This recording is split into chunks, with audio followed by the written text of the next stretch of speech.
उन्हाळा म्हटलं की कैरीचं लोणचं हे झालं पाहिजेच पाहिजे. मला तर अगदी रोज जेवणामध्ये कैरीचं लोणचं लागतं, अगदी असं ताजं ताजं घरी बनवलेलं. परंतु कधी कधी काय होतं की त्याच प्रकारचं कैरीचं लोणचं खाऊन कंटाळासुद्धा येतो. म्हणूनच मी आज तुम्हा सर्वांबरोबर एका वेगळ्या पद्धतीने कैरीच्या लोणच्याची कृती शेअर करत आहे.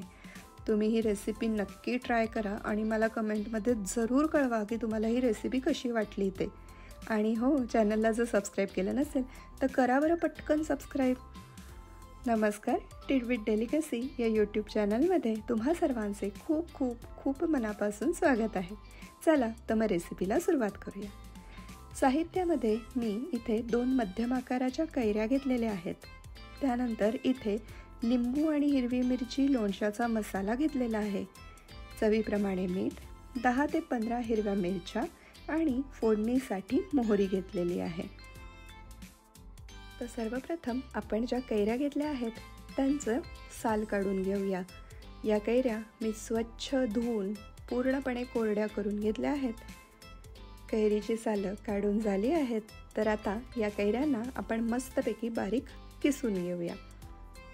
या लोणच्यामध्ये ट्विस्ट म्हणजे कैरी लोणच्याचा मसाला न वापरता इथे आपण लिंबू मिरची लोणच्याचा मसाला वापरतोय. त्यामुळे ह्याची चव इतकी झन्नाट लागते म्हणून सांगते, तुम्ही नक्की ट्राय करा बरं का. कैरी किसून झाली आहे. तर आता आपण मिरचीचे वाटण करून घेऊया. इथे मी साधारण 10 ते 15 हिरव्या मिरच्या घेतल्या आहेत आणि त्यांना मिक्सरमध्ये छान बारीक वाटून घेतलं आहे. आता ही जी आपण हिरवी मिरची वाटलेली आहे ती हिरवी मिरची आपण किसलेल्या कैरीवरती घालूयात. आता यामध्ये आपण चवीप्रमाणे मीठ घालूयात. तुम्हाला जर तिखट कमी लागत असेल तर मिरच्या तुम्ही इथे कमी वापरल्या तरी चालते. आता आपण लिंबू मिरचीचा जो मसाला घेतला आहे लोणच्याचा तो घालूयात 3 ते 4 चमचे आणि यांना छान आपण एकत्र करून घेऊयात, मिक्स करून घेऊयात. तुम्ही पिवळे पोहे म्हणा, उपमा म्हणा किंवा अगदी आपले दडपे पोहे म्हणा यांच्याबरोबर खायला देखील ही चटणी अतिशय उत्तम, म्हणजे इतकी वेगळी आणि छान चव आहे या चटणीची की काय सांगू तुम्हाला. इथे आपली कैरी मिक्स करून झाली आहे. तर आता आपण पटकन ह्याच्यासाठी फोडणी बनवून घेऊया. फोडणीसाठी इथे मी एका छोट्याशा कढईमध्ये 2 पळ्या तेल घेतलं आहे आणि तेल छान गरम झालं की त्यामध्ये मोहरी घालायची. मोहरीला मस्तपैकी तडतडू द्यायचं, अगदी पूर्ण तडतडू द्या.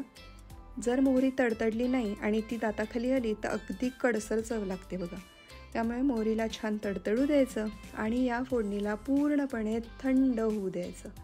आता इथे माझी फोडणी पूर्ण थंड झाली आहे. थंड झाल्यावरच तिला आपण कैरीमध्ये घालायचं.